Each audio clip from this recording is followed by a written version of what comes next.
সুপ্রিয় দর্শক, স্বাগত জানাচ্ছি সম্পাদকীয়তে। আমি খান মোহাম্মদ রুমেল। আমাদের আজকের বিষয় প্যারোল নাকি জামিন, আর এ নিয়ে আলোচনার জন্য আমাদের স্টুডিওতে উপস্থিত আছেন অজয় দাশগুপ্ত, উপসম্পাদক দৈনিক সমকাল, এবং আমরা আশা করছি অল্প সময়ের মধ্যে আমাদের সঙ্গে আরও দুজন অতিথি যোগ দেবেন।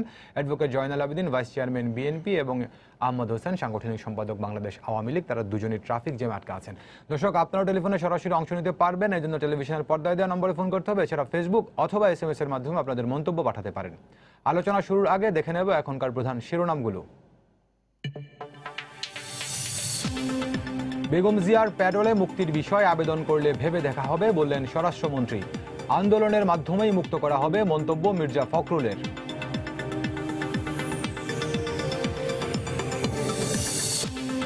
ফের সিদ্ধান্ত বদল এরশাদের। জাতীয় পার্টির ভবিষ্যৎ চেয়ারম্যান হিসেবে ভাই GM কাদেরের নাম ঘোষণা। মহাসচিব বললেন, এরশাদের অবর্তমানে সিদ্ধান্ত হবে সাধারণ সভায়।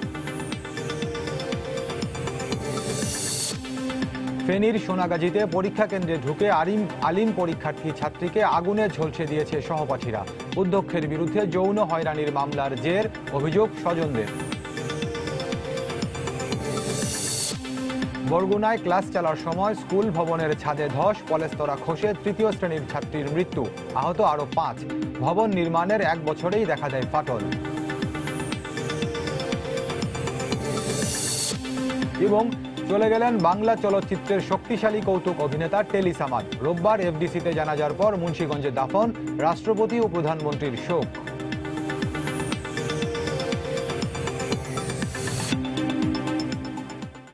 দর্শক, শিরোনাম দেখছিলেন, মূল আলোচনায় যেতে চাই। আমরা আশা করছি যে আমাদের যে দুজন অতিথি আছেন আওয়ামী লীগ এবং বিএনপির, তারা অল্প সময়ে আমাদের সঙ্গে যোগ দেবেন। তো যেহেতু অজয় দাশগুপ্ত আমাদের সঙ্গে আছেন, তাকে দিয়ে আমরা আলোচনা শুরু করতে চাই। আপনারা এর মধ্যে জেনেছেন যে আমাদের শিরোনাম হচ্ছে প্যারোল নাকি জামিন। আপনারা জানেন যে বিএনপি চেয়ারপারসন বেগম জিয়া, যিনি 2টি মামলায় দণ্ডিত হয়ে কারাগারে আছেন, আরও বেশ কটি মামলায় তার বিরুদ্ধে গ্রেফতারি পরোয়ানা রয়েছে। তো সবকিছু মিলিয়ে বেগম জিয়ার মুক্তির বিষয়ে গত বেশ কিছুদিন ধরে প্যারোলের বিষয়টি গণমাধ্যমে আলোচিত হচ্ছিল। গণমাধ্যমে বিভিন্ন ধরনের রিপোর্ট হচ্ছিল যে বেগম জিয়া হয়তো প্যারোলে মুক্তি পেতে পারেন। তো এই বিষয় নিয়ে আওয়ামী লীগ এবং বিএনপির পক্ষ থেকে গণমাধ্যমে কোনো উদ্ধৃত হয়ে কোনো কথা বলা হচ্ছিল না। তবে আজকে যেটি হয়েছে, স্বরাষ্ট্রমন্ত্রী তিনি জামালপুরে একটি অনুষ্ঠানে যোগদান শেষে সাংবাদিকদের প্রশ্নের জবাবে বলেছেন, যদি বেগম জিয়ার পক্ষ থেকে প্যারোলে মুক্তির বিষয়ে আবেদন করা হয় তাহলে তারা ভেবে দেখবেন। অপরদিকে ঢাকায় একটি অনুষ্ঠানে মির্জা ফখরুল ইসলাম আলমগীর, বিএনপির মহাসচিব, তিনি বলেছেন যে আন্দোলনের মাধ্যমেই বেগম জিয়াকে মুক্ত করা হবে। তো এই জন্য আমরা বলছি যে প্যারোল নাকি জামিন, এই বিষয়গুলো নিয়ে আমরা আলোচনা করব। দাদা, আপনাকে আলোচনা শুরু করি। যে বিষয়টি আমরা বললাম, তো এরকম বিষয়টাতে এরকম একটি সিকোয়েন্স আমরা দেখছি গত কিছুদিন ধরে গণমাধ্যম বিভিন্ন পত্রপত্রিকাতে এরকম রিপোর্ট হচ্ছে যে বেগম জিয়া হয়তো প্যারোলে মুক্তি পেতে পারেন বা প্যারোল হবে কিনা। তো আজকে যখন এই কথা, অর্থাৎ বিএনপি নেত্রী গত সপ্তাহে বঙ্গবন্ধু শেখ মুজিব মেডিকেল বিশ্ববিদ্যালয় হাসপাতালে চিকিৎসার জন্য এলেন, তিনি সেখানে ভর্তি হয়ে এখন চিকিৎসা নিচ্ছেন। আজকে স্বরাষ্ট্রমন্ত্রী তো গণমাধ্যমের কাছে প্রশ্নের জবাবে সেটি বললেন। তো আপনি কি মনে করছেন আসলে? ধন্যবাদ। বেগম খালেদা জিয়া এই বঙ্গবন্ধু শেখ মুজিব মেডিকেল বিশ্ববিদ্যালয় হাসপাতালে চিকিৎসা নেওয়ার প্রশ্নে কিন্তু বেশ লম্বা সময় আপত্তি ছিল আর কি। প্রথম থেকে তাদের একটা দলীয় অবস্থান ছিল যে ইউনাইটেড হাসপাতালে। সেখান থেকে কিন্তু একটা পর্যায়ে তিনি দ্বিতীয়বার কিছুদিন আগেও কিন্তু এখানে এসেছিলেন, তারপরে আবার কারাগারে চলে গেলেন। মাঝে একটা গুজব রটেছিল যে অন্য কারাগারে, আবার মূল যে কারাগার দুটো আছে কেরানীগঞ্জে, সেটাই নিয়ে যায়। সেটা হয়নি। বয়স হয়েছে, শরীর স্বাস্থ্য নিয়ে অবশ্যই সমস্যা আছে, চিকিৎসকরাও কিন্তু বলছেন।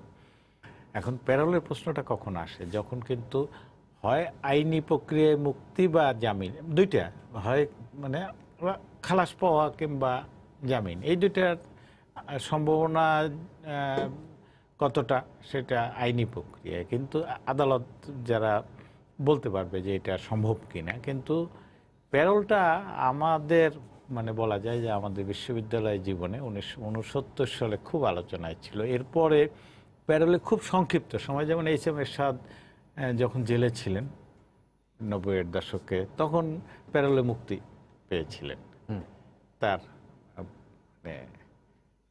বাবা বা মা।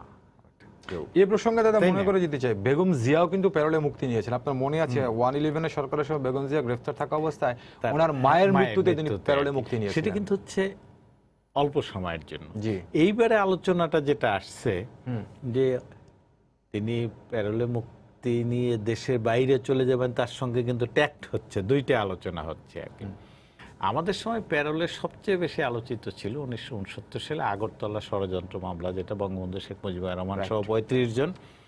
তখন একটা সময় তো মনেই হচ্ছিল যে এমনকি মানে কেউ কেউ বলছিল যে আওয়ামী লীগের গুরুত্বপূর্ণ নেতারাও মনে করেন যেহেতু পাকিস্তানের রাষ্ট্রপ্রধান আইয়ুব খান প্রেসিডেন্ট, উনি একটা গোল টেবিল বৈঠক ডেকেছেন এবং ওনার মন্ত্রীরা ক্যান্টনমেন্টে যেখানে বিচার হচ্ছিল সেখানে গিয়েও শেখ মুজিবুর রহমানকে এই প্রস্তাব দিয়েছে যে প্যারোলে মুক্তি দিবে, উনি সেই প্যারোল পরে আমরা জানি যে বেগম ফজিলাতুন্নেছা মুজিব তিনি যে না করেছিলেন, তিনি শুধু না, সবচেয়ে বড় কথা তো বঙ্গবন্ধুই এটাতে মানে এই প্রশ্নে তিনি কখনোই রাজি হননি আর কি, প্যারোলে মুক্তি।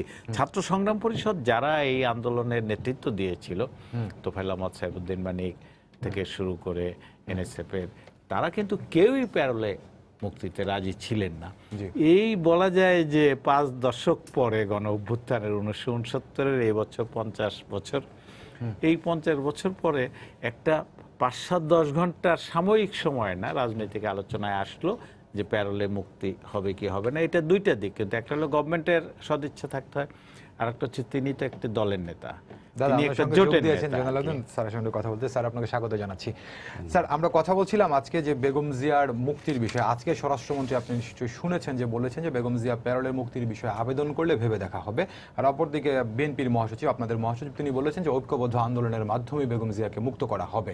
তো এই বেগম জিয়া প্যারোলে মুক্তি নিতে পারেন, প্যারোলে মুক্তি পেতে পারেন, এরকম আলোচনাটা আমরা গণমাধ্যমে বিভিন্ন রিপোর্টে দেখছিলাম। বিএনপি কিংবা আওয়ামী লীগের পক্ষ থেকে এই ব্যাপারে কোনো মন্তব্য এতদিন আমরা পাইনি। তা আজকে যেহেতু স্বরাষ্ট্রমন্ত্রী একটা কথা বলেছেন, তো সেই প্রেক্ষাপটে আপনারা কি এরকম কোন আবেদন করবেন কিনা বা কি ভাবছে বিএনপি? ধন্যবাদ আপনাকে। আমার মনে হয় আপনি গত পরশুদিন যে আমি একটা বিদায়ী সংবাদ সম্মেলন করেছি, ওইখানে বোধহয় ওই নিউজটা আপনি হয়তো দেখে থাকবেন। আমি কিন্তু পরিষ্কার বলে দিয়েছি, এই গণমাধ্যম বলে যাচ্ছে যে বেগম খালেদা জিয়া প্যারোলে চলে যাচ্ছে আর কি। দেখুন, বেগম খালেদা জিয়া যখন 11-11 সময় যখন আটকিয়ে রেখেছিল, তখনও কিন্তু বেগম খালেদা জিয়া প্যারোল চায়নি। এখানে বিষয়টি হচ্ছে বেগম খালেদা জিয়া একটা সুস্থ মানুষ, হেঁটে হেঁটে আদালতে গেলেন, আদালত থেকে ওনাকে নিয়ে গেলেন জেলখানার মধ্যে, তখন উনি একটা সুস্থ সবল মানুষ। এরপরে আবার একদিন আপনাদের মনে আছে যে পিজি হসপিটালে আসলেন, তখন উনি হেঁটে হেঁটে আসলেন, কিন্তু সেকেন্ড টাইম যখন পিজি হসপিটালে আনলেন তখন কিন্তু হুইল চেয়ারে করে আনলেন। এখন তার একটা প্রপার ট্রিটমেন্ট দরকার, এবং এটার দায়িত্ব হচ্ছে সরকারের, বিকজ তিনি শুধু একটি মানে বিরোধী দলেরই নেতা না, তিনি সাবেক প্রধানমন্ত্রী, 3 বারের প্রধানমন্ত্রী, শহীদ রাষ্ট্রপতি জিয়াউর রহমানের স্ত্রী, অনেকগুলো দিক আছে, এবং গণতন্ত্রের নেত্রী, একটা বৃহৎ রাজনৈতিক দলের চেয়ারপারসন। তো আমাদের তো সবসময় আমরা চিন্তা করি যে তার তো একটা চিকিৎসার ভালো ব্যবস্থা হওয়া দরকার, এবং সেকেন্ড টাইম যখন আনলেন তখন আমরা ভাবছিলাম যে তাকে হয়তো পুরো ট্রিটমেন্টটা দিয়ে হয়তো তাকে পাঠানো হবে, বোর্ড বসানো হয়েছে ইত্যাদি ইত্যাদি। হঠাৎ করে কোর্টে আদালতে গেলাম, গিয়ে শুনলাম যে কিছুক্ষণের মধ্যে বেগম খালেদা জিয়াকে এখান থেকে নিয়ে যাবে। আমরা অনেক প্রতিবাদ করার চেষ্টা করলাম, বললাম যে তিনি তো এখন যে অবস্থায় আনছে তাকে তো আবার সেই অবস্থায় নিয়ে গেলে এত নাটক করার তো কোনো দরকার ছিল না। আমরা বারবার বলেছি যে তাকে একটা ভালো চিকিৎসা এবং প্রাইভেট হসপিটালে দেন, সেটাও দিলেন না, আনলেন পিজি হসপিটালে, আবার এখন চিকিৎসা ছাড়া নিয়ে যাচ্ছেন। এই সমস্ত ঘটনা, তারপরে ধরেন এই যখন বেগম খালেদা জিয়া ওখানে থাকলেন, তার ঠিকমতো ট্রিটমেন্ট হচ্ছিল না, প্রায় বাম সাইডটা প্রায় অবশ্যই হয়ে গেল।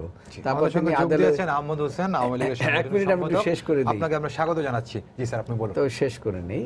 তখন আদালতে এসে উনি বললেন যে আমি তো বসেও থাকতে পারতেছি না এই অবস্থার মধ্যে। তার আমি বললাম যে তার তো চিকিৎসা দরকার, তাকে তো বাঁচতে হবে। এর মধ্যে শুরু হয়ে গেল কি একটা প্যারোল প্যারোল প্যারোল, এটা শুনতে থাকলাম। তো আমার সেদিন যখন আমি বিদায়ী সংবাদ সম্মেলন করছিলাম, তখন আমাকে সাংবাদিকরা জিজ্ঞাসা করেছিল, তা আমি বললাম যে আমরা আইনজীবীদের কাছে কোনো প্যারোলের কোনো ইনফরমেশন আসে নাই, পরিবারের কাছ থেকেও যেটা আমরা জানলাম সেখানেও কিছু আসলো না, তো বেগম খালেদা জিয়া নিজেও কোনো দরখাস্ত করলেন না, তো এইটা কোথার থেকে ছেড়ে দিলেন, আমরা এই সম্বন্ধে ওয়াকিবহাল না। এখন আজকে আপনার স্বরাষ্ট্রমন্ত্রী বলছে চাইলে ওনারা দেবেন, তা আমরা তো কখনো চাওয়ার কথাও বলি নাই। আর এটা তো চাওয়ার বিষয় নয়, একটা মানুষের, একটা নাগরিকের প্রপার ট্রিটমেন্টের বিষয়। ধন্যবাদ আপনাকে। অ্যাডভোকেট আহমদ হোসেন আপনাকে স্বাগত জানাচ্ছি। আমরা আজকে আমি আলোচনা অ্যাডভোকেট নই, আহমদ হোসেন। জি আমরা আজকে আলোচনা করছিলাম যে বেগম একজন অ্যাডভোকেট দেখবেন সবাই জি, দুঃখিত। আমরা আলোচনা করছিলাম আজকে যে বেগম জিয়ার মুক্তির বিষয়টি তিনি আজকে আমরা দেখেছিলাম যে স্বরাষ্ট্রমন্ত্রী জামালপুরে একটি অনুষ্ঠানে বলেছেন যে বেগম জিয়ার পক্ষ থেকে যদি প্যারোলের বিষয়ে আবেদন করা হয় তাহলে সেটি সরকার বিবেচনা করবে। আর এই জায়গাটাতে বিএনপি বলছে যে তারা প্যারোল নয় ঐক্যবদ্ধ আন্দোলনের মাধ্যমেই বেগম জিয়াকে তারা মুক্ত করবে, এবং বিএনপি যে অভিযোগটি করে সেই জায়গাটাতে যে সরকারের সদিচ্ছার কারণেই বেগম জিয়ার জামিন হচ্ছে না, সরকারের সদিচ্ছা নেই। বিএনপি বলছে যে বেগম জিয়াকে একটি মামলাতে জামিন করলে সরকার আরো কয়েকটি মামলাতে তাকে শোন অ্যারেস্ট দেখায়। আপনি জি কি বলবেন? আপনাকে ধন্যবাদ। আমার পাশেই তো আইনজীবী আছেন। জি বেগম জিয়ার এই মুক্তির বিষয়টি কিন্তু রাজনৈতিক বিষয় না, জি এটা আইনি বিষয়। এবং তিনি কিন্তু কনভিক্টেড, দণ্ডপ্রাপ্ত, একটি দুর্নীতির মামলায় তিনি দণ্ডপ্রাপ্ত হয়েছেন। তিনি কিন্তু স্বাভাবিকভাবে রাজনৈতিক বন্দী নন, পলিটিক্যাল প্রিজনার নন। আজকে পলিটিক্যাল প্রিজনার হইলে কিন্তু তারা পলিটিক্যালি কথা বলতে পারতেন। তারা বলছেন এবার আইনি লড়াইয়ে যদি তারা তাদের আইনজীবীরা ব্যর্থ হন, এই দায় কি আমাদের গাড়ি আসবে? জি তারা কেন বের করতে পারছেন না? বিএনপি বলছে যে সরকারের সদিচ্ছা নেই, সেই কারণে বের করতে পারছেন না। সরকার তো তাদের প্রতিপক্ষ, জি সরকার তো আর বিএনপি না। কি আওয়ামী লীগ কি বিএনপির ইচ্ছায় পরিচালিত হয়? এখন প্রশ্ন হচ্ছে আমাদের সেখানে সরকার কি করবে? হাইকোর্ট, সুপ্রিম কোর্ট, আদালত তো স্বাধীনভাবে তারা কাজকর্ম করছে, কিন্তু তাদের কার্যের উপর তো গভর্নমেন্টের, আপনার শাসন বিভাগের কোনো হস্তক্ষেপ নেই। এবং তারা হাইকোর্টও মানে না, সুপ্রিম কোর্টও মানে না, পিপলের উপর আস্থা নাই, তাহলে নিজের উপরও আস্থা নাই। নিজেদের উপর তারা নিজেদের উপর আস্থা ওইটাও নাই। এখন যদি স্বরাষ্ট্রমন্ত্রী কথাটা বলে থাকেন যে পেরোলে যদি আরও উন্নত চেষ্টা করতে চান, আসলেই চান আপনি, তাহলে দেশের বাইরে যাওয়ার জন্য পেরোলে মুক্তি তো আপনি চাইতে পারেন, কি সেই সুযোগ আছে। তারপর গভর্নমেন্ট বিবেচনা করতে পারে, অ্যাপ্রুভ দিতে পারে, নাও দিতে পারে, সে গভর্নমেন্টের বিষয়। তাহলে সেই সুযোগটা তারা গ্রহণ করবেন না। আমরা বলেছি যে আর্মি হসপিটাল যেটা আছে ওখানে কিন্তু ওখানে আমরা আহ্বান জানিয়েছিলাম যে সেখানে যান। আর্মি আরও সিকিউর নাকি? এমনি নির্বাচনে আপনারা আর্মি চাইবেন যে আর্মি আসলে নির্বাচন একেবারে ফেয়ার হবে, ফ্রি হবে, এখানে আর্মির বিশ্বাস আছে, অথচ আর্মি হসপিটালে আপনাদের বিশ্বাস নাই। তারপরে আপনারা বলেন কি ইউনাইটেড হাসপাতাল ছাড়া আপনারা আর কোথাও যেতে চান না। এখানে তো উনি প্রিজন, একজন বন্দি, কারাবন্দি, এখানে উনি যে আপনি পাশে আছেন স্বনামধন্য আইনজীবী, আমরা তো আসামি হইলে ওনাদের কাছেই যাই, ভাই আমার বেলটা করে দেন, আমার মামলাটা একটু আপনার হাতে নেন, আমরা পেমেন্টও করি, ওনারা চেষ্টা করেন, কোথাও সফল হন, কোথাও ব্যর্থ হন। এখন প্রশ্ন হচ্ছে যে এখন বঙ্গবন্ধু মেডিকেল বিশ্ববিদ্যালয়ে আসছেন, চিকিৎসা তো হচ্ছে এখানে ডাক্তাররা তো স্পেশালিস্ট ডাক্তার, তারাই কিন্তু বিভিন্ন প্রাইভেট হাসপাতালে আবার গিয়ে সেখানে বসেন, সেবা দেন। এখন যদি আপনি বঙ্গবন্ধু মেডিকেল বিশ্ববিদ্যালয়ের ডাক্তারদের উপর বিশ্বাস না থাকে, আস্থা না থাকে, তাহলে এরপরে আপনাকে ভাবতে হবে দেশের বাইরে। সেখানে আপনার পেরোলের চিন্তা, তো অবশ্যই পেরোলের আবেদন করতে হবে, সেটাও করবেন না। তাহলে আমরা কোন দিকে যাবো? এখন বিএনপি নিজেই কি চায় যে বেগম জিয়ার মুক্তি? আমার ক্ষেত্রে আপনি যেটি বলছেন যে আদালত স্বাধীন, কিন্তু বিএনপি যে অভিযুক্ত করে, যেমন কুমিল্লার নাশকতা মামলা, যে মামলাটিতে বেগম জিয়ার জামিন এখন হয়নি, আগামীকালকে তো শুনানি, হাইকোর্ট জামিন দিয়েছিল, চেম্বার স্থগিত করেছে, আগামীকালকে শুনানি হবে। এই মামলাতে 52 জন আসামির মধ্যে 51 জনই জামিন আছেন, একমাত্র বেগম জিয়া জামিন পান। এর আগে আমরা দেখেছিলাম 32টি মামলার মধ্যে 31টিতে জামিন হয়ে গেছিল, একটি এই মামলাটিতে জামিন বাকি ছিল। এরপরে যে অরফানেজ মামলার আপিলে বেগম জিয়ার সাজা বেড়েছে, সেই মামলাটিতে এখন জামিনে নাই, চ্যারিটেবলে জামিনে নাই, আরো 2টি মামলা হয়েছে, একটি কটূক্তির মামলা, একটি মানহানির মামলা। এই জায়গাটাতে বিএনপি বলে যে বেগম জিয়ার মুক্তির ব্যাপারে সরকারের আসলে সদিচ্ছার প্রয়োজন। আচ্ছা, আপনার মাধ্যমে আমি যারা টেলিভিশনের সামনে বসে আছেন তাদের কাছেও বলবো, এবং আমার এই ভাই জয়নালউদ্দিন ভাই, উনি আমার প্রতিপক্ষ, অবশ্যই প্রতিপক্ষ, আমি শত্রু বলবো না, প্রতিপক্ষ বলবো। হ্যাঁ, ওনারা আমাদের শত্রু মনে করেন, আমরা শত্রু মনে করি না। হ্যাঁ, ওই 21শে আগস্টের যখন গ্রেনেড হামলা চালিয়েছেন প্রধানমন্ত্রী শেখ হাসিনাকে মারার যদি দেন অপোজিশন লিডার, তখন এটা শত্রুতা ছিল। আমরা শত্রুতা রাজনীতি করি না, এনিমিটির পলিটিক্সটা করি না। আমরা রাজনৈতিক সংস্কৃতি চেয়েছি, চাই, এখনও চাই। এখন প্রশ্ন হচ্ছে বিএনপির কাজ হচ্ছে গভর্নমেন্টকে অ্যাকিউজ করা, আর আমাদের দায়িত্ব হচ্ছে বিএনপির অভিযোগকে খণ্ডন করা। এটা হচ্ছে দিস পলিটিক্স। আজকে পৃথিবীর সব দেশে একই অবস্থা। এই পজিশনকে একুশ করে, আবার অপোজিশনকে একুশ করে। কিন্তু ইন্ডিয়াতে ইলেকশন হচ্ছে, তারা কি কংগ্রেস কি বিজেপি পলিটিক্স করে, বিজেপি কি কংগ্রেসের পলিটিক্স করে? সুতরাং বিএনপির কাজই হচ্ছে আমাদের গভর্নমেন্টকে একুশ করা, গভর্নমেন্টকে লাইবেল করা, কিন্তু তাদের দুষ্টা দেখে না, তাদের ব্যর্থতা দেখে না। BNP is a party, totally failure party. দেখেন আপনি মুক্তি, খারাপ যায় মুক্তি, এইটা একটা ন্যাশনাল ইস্যু না, রাজনৈতিক ইস্যু না। তারা ইলেকশনে গেলেন এবং তারা কিছু মেম্বার পাসও করেছেন, তারা এখন শপথ নিচ্ছেন না, পার্লামেন্টেও যাচ্ছেন না। আপনি যদি if you believe in democracy, আপনি পার্লামেন্টে যান, পার্লামেন্টে গিয়ে আপনি আপনার কথাগুলো বলেন, তাহলে তো এটা আরও বেরো থাকে, আরও তাৎপর্য থাকে। সেটা করবেন না, আবার প্রেস কনফারেন্স করবেন, টক শোতে বলবেন। এইটা তো সবই বহু আগে থেকে শুনে আসছি, কিন্তু এটার তো কোনো এটা রেজাল্ট নেই। কাজেই আমি বলবো জয়নাল ভাই, আবেদিন ভাই, আপনি একজন বিজ্ঞজন, আপনি একজন ভদ্রলোক মানুষ। আপনার কিছু কই নেই, আমারে কেন আপনি আমারে কেন উল্লেখ করতেছেন? কারণ আমি কিচ্ছু বলি নাই। আপনাকে জয়নাল আবেদিনকে আবেদন করতে বলবেন। আমি তো আপনি কেন গালি বারবার এখানে সজ্জন মানুষ, বরং আই অ্যাপ্রিশিয়েট ইউ যে এবং বিএনপির মধ্যে সজ্জন দু একজনের মধ্যে আপনি একজন। ধন্যবাদ। আমাদের স্যার কাছে আবার আসবো। চিন্তা পার্টি করে বলেন। জি জি, আমি আপনার কাছে অজয় দা, আপনার কাছে একটা আবার আসি। এই যে আপনি দুজনের বক্তব্য শুনছিলেন, তো এই জায়গাটাতে তো বিএনপি তো বলছে তারা প্যারোল চাইবে না, এক। আর দ্বিতীয় কথা হচ্ছে বিএনপি বিভিন্ন সময় এই কথাটাই বলছে যে আসলে আইনিভাবে বেগম জিয়াকে মুক্ত করা সম্ভব না শুধুমাত্র সরকারের সদিচ্ছা না থাকলে।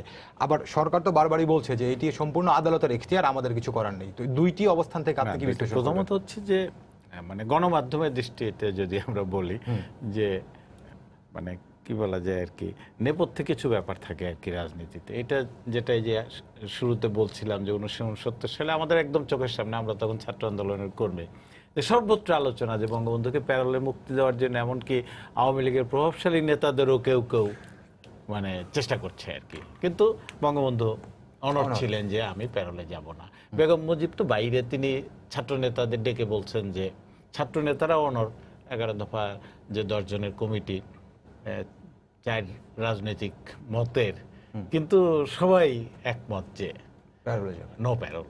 পুরো শুধু বঙ্গবন্ধুকে মুক্ত না এবং পুরো আগরতলা মামলা এটা প্রত্যাহার করতে হবে। শুধু তাই না, বঙ্গবন্ধু বললেন যে আমি এই পাকিস্তানের আইয়ুব খানের আমল থেকে, এই 58 থেকে যারা জেলে আছে, এই যে মনি সিং জেলে ছিল অনেক বছর, কমিউনিস্ট অনেক বাম নেতা অনেক 8-10 বছর জেলে আছে, ছাত্র আন্দোলনের বহু নেতা শেখ ফজলুল হক মনি থেকে শুরু করে বহু নেতা, মতিয়া চৌধুরী, পঙ্কজ ভট্টাচার্য, কাউকে জেলের যতক্ষণ রাখা হবে আমি মুক্ত হব না।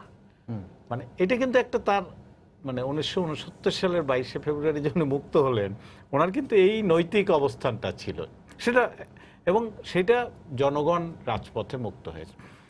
বেগম খালেদা জিয়া রাজনৈতিক ব্যক্তিত্ব, অবশ্যই বিএনপি রাজনীতি, আওয়ামী লীগ, বিএনপি তো চেষ্টা করেছে আওয়ামী লীগকে ক্ষমতাচ্যুত করতে রাজপথের সংগ্রামে, সেটা ব্যর্থ হয়েছে। নির্বাচন রুখতে চেষ্টা করেছে, সেটাও ব্যর্থ হয়েছে। এটা কিন্তু একটা রাজনৈতিক সংগ্রাম, এটা বিএনপি কিন্তু করতেই পারে। কিন্তু আওয়ামী লীগ তো বিএনপিকে রাজনৈতিকভাবে মোকাবেলা করবে।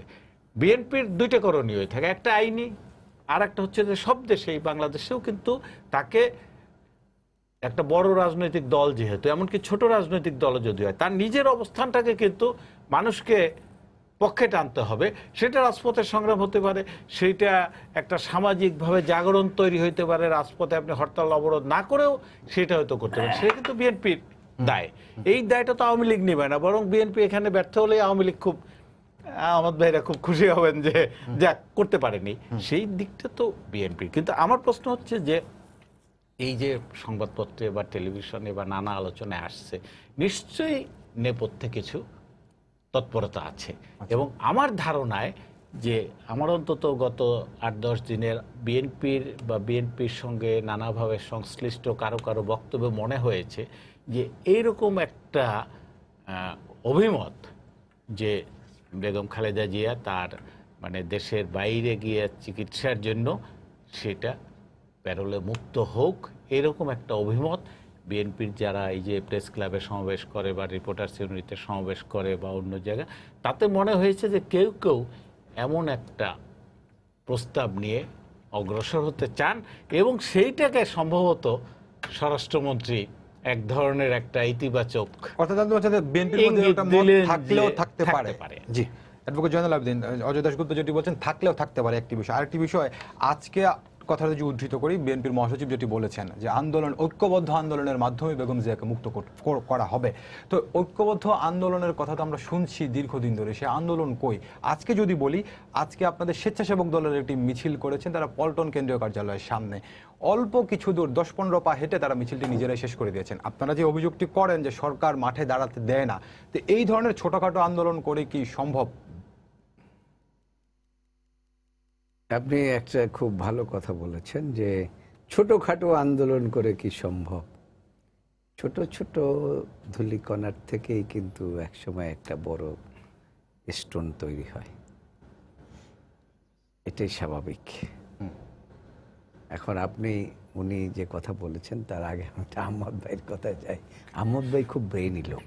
জি, এটা ওনার সাথে আমি অনেকদিন টকশো করি, তো অনেক ব্রেইনি। আর ওনার মুখস্থ বিদ্যা এত ভয়ঙ্কর, মানে আমি এত সব মুখস্থ রাখতে পারি না, বুঝতে পেরেছেন? কাজে উনি দেখলেন আমি কিছু বললাম না, উনি আমার উপরে এসে আক্রমণ করে বললেন আর কি। আমি এখন এটা তো প্রতিহত করতে পারবো না, তার কারণ ওনারাই বলেন বিএনপি তো আন্দোলন করতে পারে না, তারপর তো ওনাগো যে চাপ, এইটা প্রতিহত করা খুব ডিফিকাল্ট অবস্থার মধ্যে থাকে। বিষয়টি হচ্ছে বেগম খালেদা জিয়া আইনে লড়াইয়ে মুক্ত হবে না আন্দোলনের মাধ্যমে মুক্ত হবে? কেন? আজকে দুইটা পার্ট, একটা হচ্ছে লিগ্যাল পার্ট আর একটা হচ্ছে আন্দোলন। লিগ্যাল পার্টের কথাটা যদি আমি বলি, আপনাদের মনে থাকবে বেগম খালেদা জিয়াকে যখন আমরা জিয়া চ্যারিটেবল ট্রাস্টের বেল করালাম, যখন অরফানেজ ট্রাস্টের যখন বেল করালাম, তখন সবাই আমাকে বললেন যে বেগম খালেদা জিয়াকে বের হতে। আমি বলছি আল্লাহর রহমতে বেগম খালেদা জিয়ার বের হতে আর কোনো বাধা নাই। সরকার জিনিসটা খুব ভালো করে নিয়েছে, আমার বক্তব্যটাকে এত সুন্দরভাবে নিয়েছে যে এর পরেই শোন অ্যারেস্ট শুরু হয়ে গেছে একটার পর একটা। যাই হোক, এর আগ পর্যন্ত এই সমস্ত জিনিসগুলো ছিল না, দিল আটকে ওখানে। তারপরে দেখুন এই যে কুমিল্লার আরও কয়টা মামলা ছিল, সবগুলো মামলা আমাদের আসতে হলো আপিল বিভাগ পর্যন্ত। যে মামলা ওখানে বেইলেবল অফেন্স, নিয়ম হচ্ছে বেইলেবল যেগুলো অফেন্স সেগুলো ওখান থেকেই বেল হয়, না হলে পেটে অপরাধ। কিন্তু সেইটা আপিল বিভাগ পর্যন্ত আমাদেরকে আসতে হলো। তারপরে এই সর্বশেষ যেটা আপনি যেটা বললেন আর কি, দেখেন এই মামলাটা বিগত 6 মাস পর্যন্ত ঘুরাইতেছে।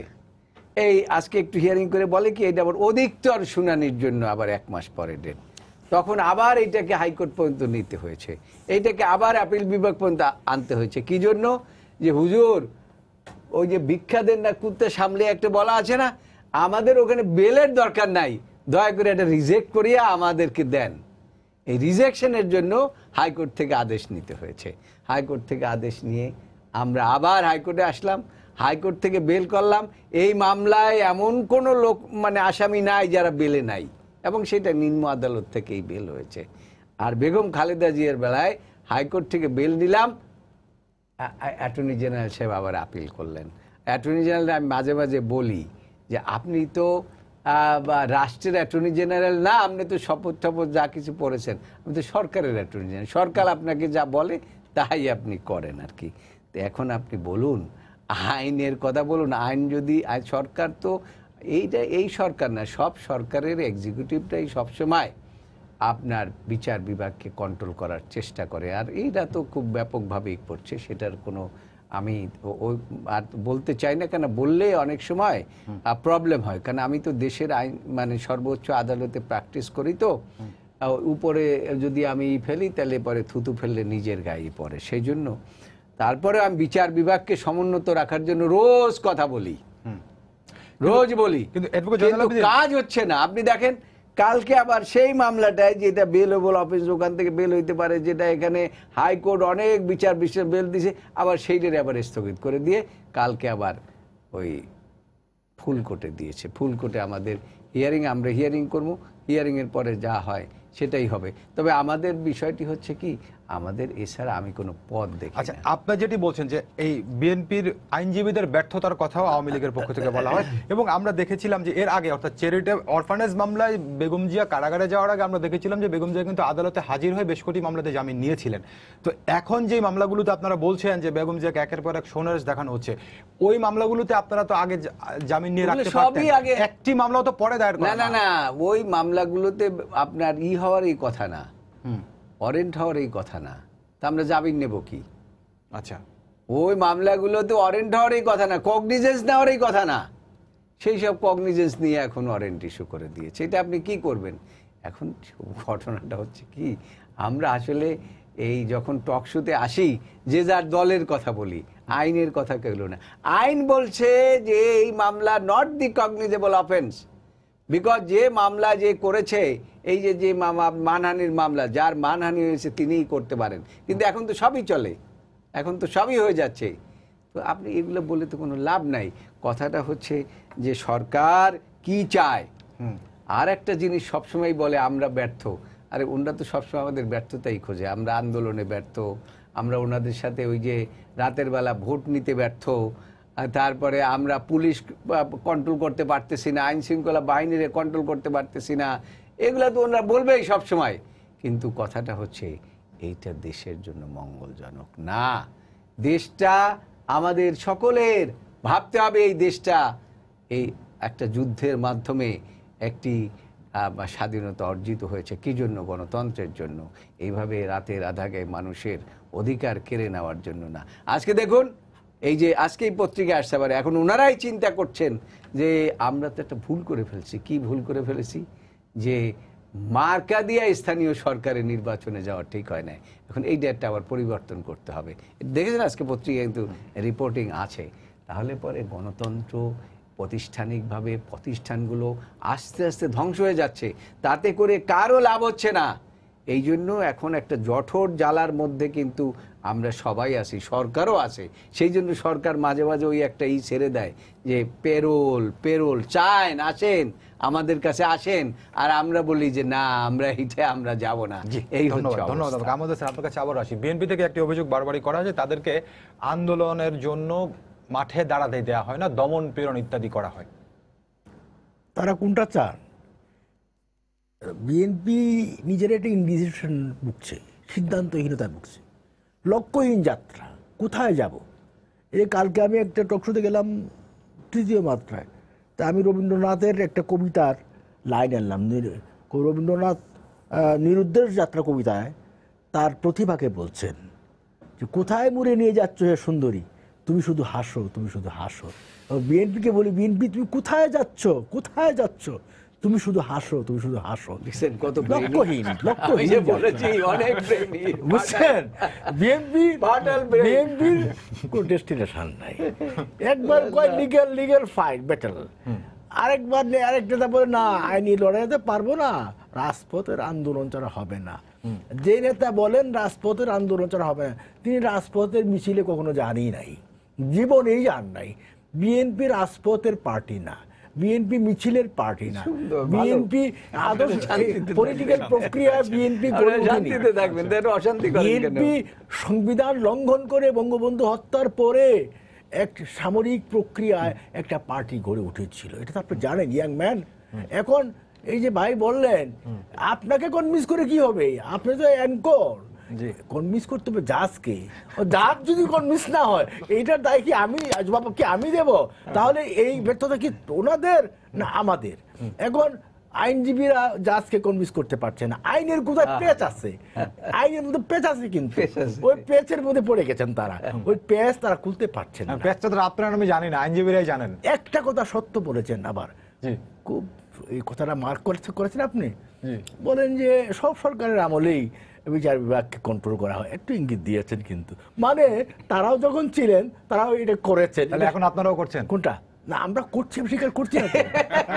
আমি যদি অ্যাডমিট করি নাই, উনি আমাকে কুস্কুতি থেকে বলেছেন তাদের আমলে। যেমন আপনি ইউসি 21শে আগস্টের মর্মান্তিক হত্যাকাণ্ড, আজকে প্রধানমন্ত্রীকে হত্যার উদ্দেশ্য হয়েছিল, she was the target to kill। এই দেশ আমার, আমি যুদ্ধ করে স্বাধীন করেছি বঙ্গবন্ধুর নেতৃত্বে, রাজাকারের গাড়িতে পতাকা দেওয়ার জন্য, নিজামীর গাড়িতে পতাকা দেওয়ার জন্য, জামাতকে রাজনীতি করার জন্য। কিন্তু না, সবই মানি, যুদ্ধ করেছি, কিন্তু জামাতকে সাথে রাখতে হবে, জামাতকে ছাড়তে পারবো না। কেন? উনি মুক্তিযুদ্ধের মূলধারা ওনারা ফিরে আসতে পারেন না, আসতে পারবেন না, ওনারা ওখানে বাধা আছেন। এখন কেউ কেউ বলছেন যে খালেদা জিয়ার মুক্তি মানেই গণতন্ত্রের মুক্তি। নাউজুবিল্লাহ। খালেদা জিয়ার মুক্তি মানেই দেশ ধ্বংস, খালেদা জিয়ার মুক্তি মানেই উগ্রবাদ, খালেদা জিয়ার মুক্তি মানেই আবার জঙ্গিবাদের উত্থান, খালেদা জিয়ার মুক্তি মানেই আবার হাওয়া ভবন, লুটেরা রাজনীতি। এখন তার সাথে সেকেন্ড ইন কমান্ড। কেন সরকারকে যদি খালেদা জিয়ার মুক্তি মানে এই বিষয়গুলো যেগুলো আপনি বলছেন, সরকারকে এগুলো নিয়ন্ত্রণ করতে পারবে না? শোনেন, আপনি একটা কথা বলি, জি, আপনি মার্গারেট থ্যাচারের নাম শুনছেন? জি, মার্গারেট থ্যাচার, তিনি এখন প্রয়াত, বা তিনি প্রাইম মিনিস্টার ছিলেন ব্রিটেনের। তিনি বলেছিলেন যে আপনার লেবার পার্টি যে আবর্জনা স্তূপ রেখে গেছে, ময়লা রেখে গেছে, এই ময়লা পরিষ্কার করতে আমার 2-3 বার আসতে হবে ক্ষমতায়। আর বিএনপি জামাত ক্ষমতায় আইসা বাংলাদেশটাকে যে ক্ষত বিক্ষত করেছে, যে ময়লা আবর্জনার স্তূপ রেখে গেছে, এই স্তূপটা পরিষ্কার করতে করতে আমাদের কিছু সময় পেরিয়ে যাচ্ছে। আপনি বলেন কতগুলো চ্যালেঞ্জিং কাজ আমাদের করতে, যুদ্ধ অপরাধী মামলা, এই যে রাজাঘাটদের বিচার হলো, বিএনপি একটাবার বলেছে, থ্যাঙ্কস দিয়েছে যে ইটস গুড জব, এটা বলেছে? বলে নাই, কখনো বলবে না। এত বড় চ্যালেঞ্জিং কাজটা কিন্তু প্রধানমন্ত্রী শেখ হাসিনা করেছেন। আপনি যদি বলেন যে 21শে আগস্টের যে বিষয়টা, এটাও তো চ্যালেঞ্জিং। আপনি যদি বলেন পদ্মা সেতু এত বড়, আপনি ওয়ার্ল্ড ব্যাংক টাকা উল্টো করে নিয়ে গেছে, লবিং করছে কে? বিএনপি, বেগম জিয়া, এই জামাত, ডক্টর ইউনূস, সবাই বলছে টাকা উল্টো করেন, বাস এখানে ওই লবিং করে টাকা উল্টো করে নিয়ে গেছে, ফান্ড নাই। তারা মনে করছে পদ্মা সেতু শেখ হাসিনা করতে পারবে না, but it is honourable prime minister Sheikh Hasina, বঙ্গবন্ধুর বাপকা বেটি, তিনি কিন্তু তার স্বীয় অর্থায়নে আজকে পদ্মা সেতু দাঁড়িয়ে যাচ্ছে। এটা কি, এটা বলবেন না যে না এটা তো ভালো কাজ, এটা বলবেন না। সবই কি অন্যায়, সবই ভুল। বাংলাদেশ যে এগিয়ে যাচ্ছে, প্রবৃদ্ধি উচ্চ প্রবৃদ্ধির দেশ যে পৃথিবীর 5টা দেশ, এর মধ্যে বাংলাদেশ একটা, এটা কি খারাপ? আমরা 8% প্রবৃদ্ধিতে পৌঁছে যাব। এই যে বাংলাদেশ এগিয়ে যাচ্ছে, এটাই খারাপ? এখন বাংলাদেশ, ওই বাংলাদেশের মানুষের দৃষ্টি ওই কারাগারে নাই, বেগম জিয়ার মুক্তির দিকে মানুষ পাবলিকের দৃষ্টি নাই। আগে বললেন ঐক্যবদ্ধ আন্দোলন, পরে বললেন ঐক্যবদ্ধ নির্বাচনের মধ্য দিয়ে সরকারকে উৎখাত করে দিবেন। ঐক্যবদ্ধ গ্রেটার ইউনিটি করলেন, ঐক্য ফ্রন্ট করলেন, ডক্টর কামরুল হোসেনকে হায়ার করে আনলেন, নেতা তো নাই, ডক্টর কামরুল হোসেন হায়ার করে আনলেন, করে নির্বাচনে এলেন। এবং ডক্টর কামরুল হোসেন বললেন যে ইলেকশনের লাস্ট মোমেন্ট পর্যন্ত থাকবেন আপনার কেন্দ্রে একে পাহারা দিয়ে আপনারা ভোট গুনে আসবেন, ভোট বিপ্লব হবে। বিপ্লব তো হয় না, উল্টা বিপ্লব হয়ে গেছে। এখন বলেন কি এইটাও মানতে রাজি নন, এইটাও তারা মানতে রাজি নন। তো যাবো কোথায় আমরা? পৃথিবীতে প্রধানমন্ত্রী শেখ হাসিনাকে আপনার অভিনন্দন জানিয়েছে পৃথিবীর এমন কোন দেশ বাকি আছে? আপনি বলেন নির্বাচনের পর। তাহলে এই অভিনন্দনের মধ্য দিয়ে তারা কি বলেছে? Election is correct, election is, অভিনন্দন জানিয়েছে সরকার গঠনের জন্য, নির্বাচনের জন্য তো নির্বাচিত গভর্নমেন্ট, প্রধানমন্ত্রী তৃতীয়বারের মতো ক্ষমতা নির্বাচিত গভর্নমেন্ট, নির্বাচিত প্রধানমন্ত্রী মানে ইলেকশন ইজ গুড, ইলেকশন হয়েছে। তাহলে এটা তো ইন্টারন্যাশনাল কমিটি এগ্রি করেছে, এইটাও তারা মানতে রাজি না। তারা এখন পার্লামেন্টেও যাবে না। তারা যে কজন মেম্বার আছে, মির্জা ফখরুল সব মেম্বার, পার্লামেন্ট মেম্বার, ও তো নেবে না। তারা কোথায় যেতে চায়, কি করতে চায়? What is the political aim? তাদের রাজনৈতিক লক্ষ্যটা কি? কোন পথে তারা তারা রাজনীতি করতে চায়? তারা গণতান্ত্রিক প্রক্রিয়া, কোন গণতন্ত্র? আমি রাজাকারের গণতন্ত্র মানি না। জি, ধন্যবাদ আপনাকে। কোন লক্ষ্যে বিএনপি রাজনীতি করতে চায় নিশ্চয়ই আমরা জনাব আব্দুল কাছে জানবো। তার আগে একটু অযোধ্যার কাছে আসতে। অযোধ্যা, আহমদ হোসেন একটি কথা বলছিলেন আহমদ ভাই, যে বিএনপি রাজপথের দল না, মিছিল মিটিং বিএনপি আসলে বিএনপি কি সম্ভব না, বা বিএনপি যে নেতারা আন্দোলনের আহ্বান করেন তারা নিজেরাই কখনো রাজপথে থাকেন না। হ্যাঁ, এটা কি আহমদ ভাইরা কি খুশি হবে বিএনপি যদি প্রকৃতই রাজনৈতিক মানে রাজপথের লড়াকু দল হয়? হবে না। একইভাবে মানে বিএনপি যেটা, বিএনপি জয়নাল আবেদিন সাহেবকে আমি পুরো রাজনীতির লোক বলতে রাজি না, তার একটা আলাদা সত্তা আছে। সর্বোচ্চ আদালতের আইনজীবীদের তিনি একাধিকবার নির্বাচিত সভাপতি ছিলেন, নিশ্চয়ই ওই জগতে একটা গুরুত্বপূর্ণ ব্যক্তি। কিন্তু আওয়ামী লীগ যে বিএনপির প্রতি আচরণ করছে রাজনৈতিক অংশ যদি, কারণ তো শত্রু বলেন আর প্রতিপক্ষ বলেন, একটা তো বিএনপি কি আওয়ামী লীগের কাছে অন্য কিছু আশা করে বা আশা করা উচিত? কোনোভাবেই না। তো রাজনীতি আওয়ামী লীগও করছে, বিএনপিও করছে। আপনি যে আপার হ্যান্ড পাবে সে তার কিছু কাজ করবে, যে ক্ষমতায় থাকবে, ক্ষমতায় থেকেও করতে পারে, ক্ষমতার বাইরে থেকেও আপার হ্যান্ড হতে পারে। শেখ হাসিনা 1996 সালে ক্ষমতার বাইরে থেকে পার্লামেন্ট ভেঙে দেওয়ার প্রক্রিয়ায় সফল হয়েছে না? ওটা তো একটা তার রাজনৈতিক কাজ করেছে, সে তো আর কোনো মানে অন্য কোনো ভাবে বিএনপি কি আওয়ামী লীগের সঙ্গে রাজনৈতিক কৌশলে মার খাচ্ছে বা রাজনৈতিক কৌশলে কিন্তু পেরে আমার উঠছে না? একটা মনে হয় যে বিএনপি এখন যে অবস্থায় পড়েছে, সাংগঠনিকভাবে বলেন, রাষ্ট্র ক্ষমতার প্রশ্নে বলেন, তার দলনেত্রীর সাজা হওয়া, দুর্নীতির মামলায় জেলে থাকা এবং জেলে থেকে যে টার্মসগুলো নিয়ে সামনে আসছিলেন সেগুলো কোনোটাই আদায় করতে না পারা, একইভাবে তার দ্বিতীয় ব্যক্তি দণ্ডিত এবং দেশের বাইরে এক যুগের বেশি হয়ে গেছে। কিন্তু কাজী বিএনপিকে কিন্তু একটা সরকারের সঙ্গে রাজনৈতিক সমঝোতায় আসতে হবে এবং সেই সমঝোতাটার টার্মসটা কি হবে। আমি সরকারকে সমান পাল্লায় লড়বো, আমার মনে হয় যে বিএনপির এখন অ্যাট দি মোমেন্ট এই যে প্যারোল নিয়ে আলোচনা, এটার মধ্যে কি আপনি কোনো সমঝোতার ইঙ্গিত দেখেন? হ্যাঁ, সেটা তো একটা লোয়ার স্কেলে গিয়ে সমঝোতা করতে হবে। কিন্তু অর্থাৎ 30শে ডিসেম্বরের সময় যে কথা বলছিলেন যে মানে 31শে ডিসেম্বর, এখানেও আলোচনা হয়েছে যে 31শে ডিসেম্বর লন্ডন থেকে প্লেন চলে আসবে ঢাকায়, 31শে ডিসেম্বর সকালে মানে 30শে রাতেই যখন ফল হতে থাকবে কারাগারের দুয়ার খুলে যাবে, সেইটা মানে সেটা তো বাস্তবায়িত হয় নাই। কাজে বিএনপিকে এখন রাজনৈতিক সমঝোতায় যেতে হবে।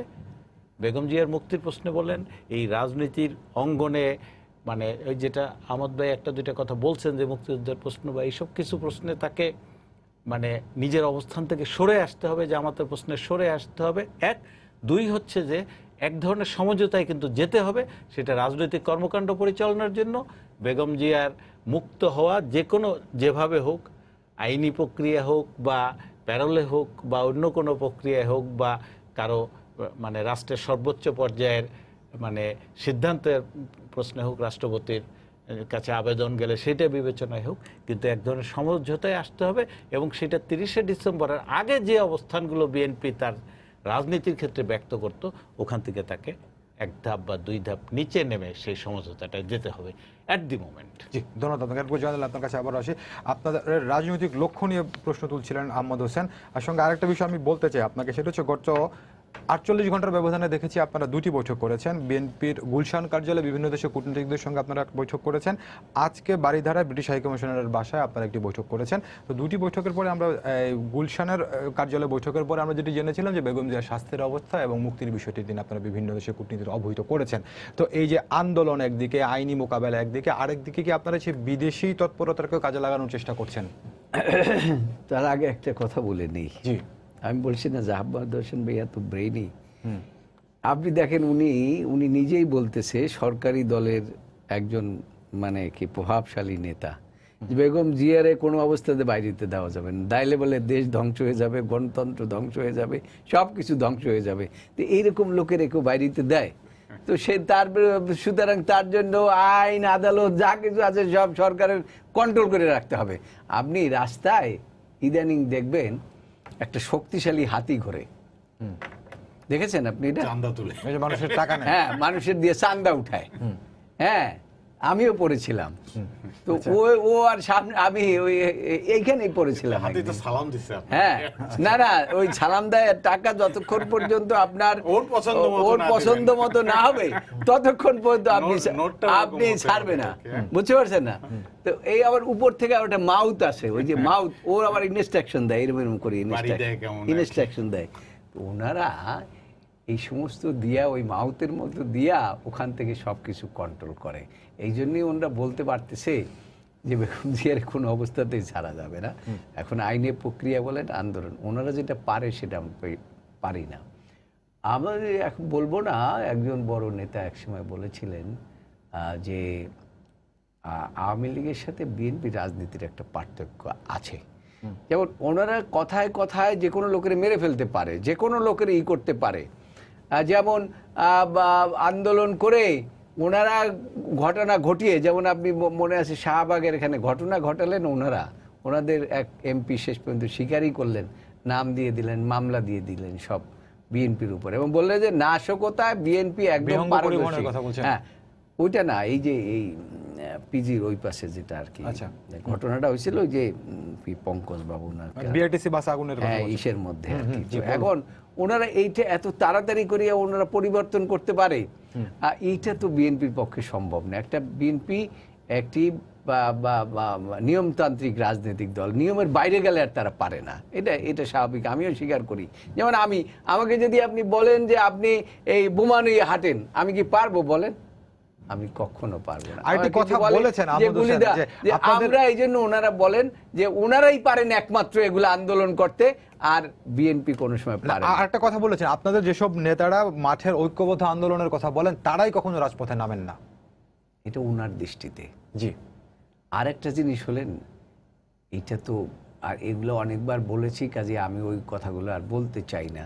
বিএনপির তৃণমূল থেকে আরম্ভ করে ওই যাদের কথা বলে, ওনারা কার বিরুদ্ধে 25টা মামলা নাই বলেন? জি, এই একটা কঠিন অবস্থা। তাই তখন ওনারা আবার বলবেন যে প্লেট চুরির মামলার কথা বলবেন, আবার ইয়ের মামলার কথা বলবেন, এই সব কথাবার্তা বলবেন। তো সেই জন্য বলি যে দেশটাকে আসুন আমরা সকলে মিলে দেশটাকে ভালোবাসি। ধন্যবাদ। একদম দেশটা ধ্বংস হয়ে যাচ্ছে, আপনাদের সরকারের মধ্যেও জ্বালা ধরেছে যে মানুষ ভোট দিতে যায় নাই, মানুষ ভোট দিতে পারে নাই। পুলিশ বলছে আরে ভোটের ব্যবস্থা তো আমরা করে দিয়েছি, আমাদের যা যা দাবি আছে মেনে নিতে হবে। সুতরাং আইন শৃঙ্খলা বাহিনী আবার বলছে, কিছু কিছু ক্ষেত্রে তো আপনাদের মনোনয়ন বাণিজ্যের অভিযোগও তোলে, যে আপনাদের মনোনয়ন- আমরা মনোনয়ন বাণিজ্য করে সব শেষ করে দিছি ধরেন, মনে করেন, তাতে তো দেশ ধ্বংস হয় নাই। দেশ ধ্বংস হয়েছে পিপলসের পারসেপশন, পিপলসের উইল যখন তারা করতে না পেরেছে তখন। উনি বলছেন আর একটা কথা, হ্যাঁ খুব উন্নত হয়েছে, উন্নয়ন হয়েছে, কিন্তু দুর্নীতি যে দেশ ছেয়ে গেছে, এই দুর্নীতিটা কারা করেছে? যখন আবার সরকার পরিবর্তন হবে, এখন বেগম জিয়া তো 3 কোটি টাকা না কত কি কয় ওনারা বলে আর কি, যে দুর্নীতি করে জেলখানায় আছে, কত লোকের যে দুর্নীতির ফিরিস্তি বেরোবে, এগুলো তখন আপনারা বুঝতে পারবেন, দেখতে পারবেন আপনাদের মাধ্যমেই। আহমদ ভাই, একজন দর্শক ফোন আছেন, ফোনটা নিয়ে আপনার কাছে আসছি। জি দর্শক, আপনার পরিচয় দিয়ে প্রশ্ন করুন।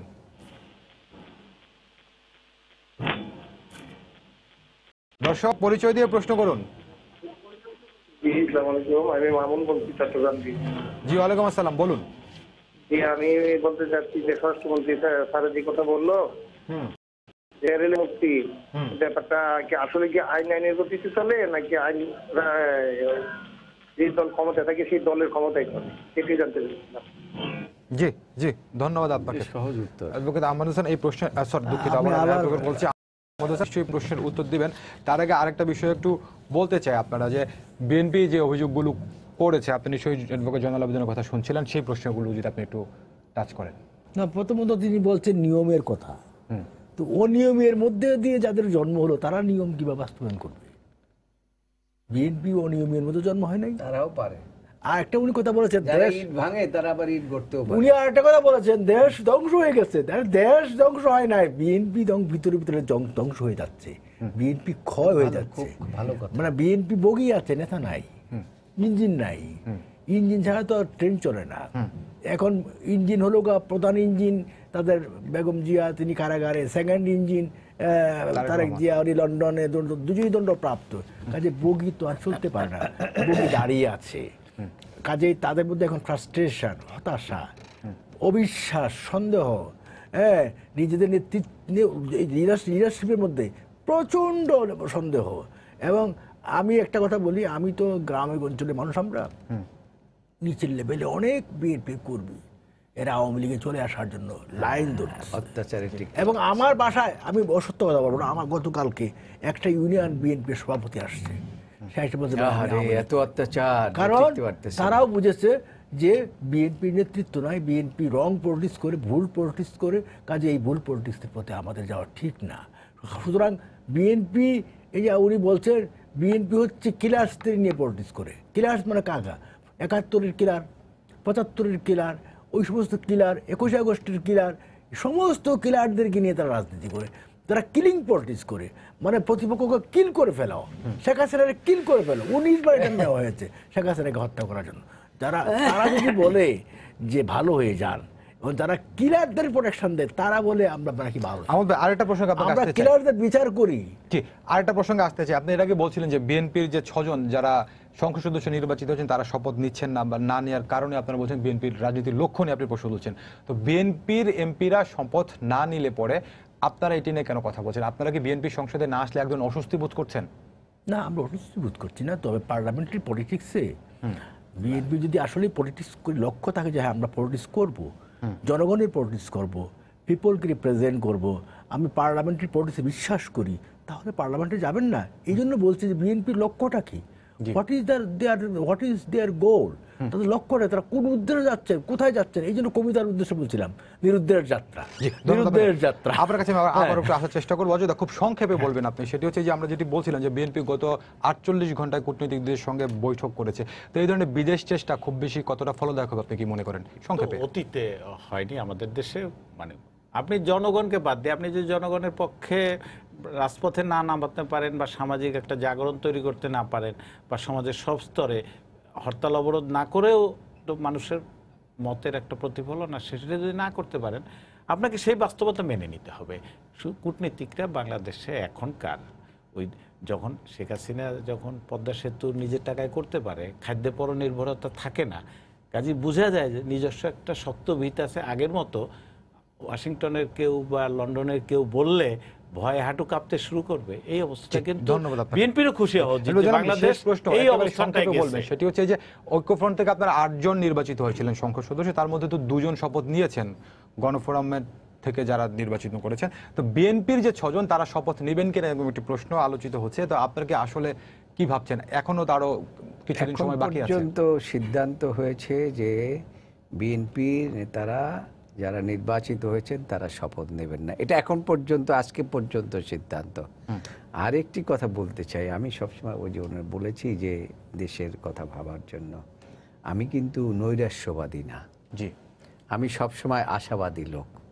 কারণ আমি একটা থিওরিতে বিশ্বাস করি, যেমন no destruction it is not possible to construction. আপনি দেখবেন একটা ইট তৈরি করা হয়, সেই ইটটা ভাঙা হয়, টুকরা টুকরা করা হয়, আবার সেই ইটটাকে একটা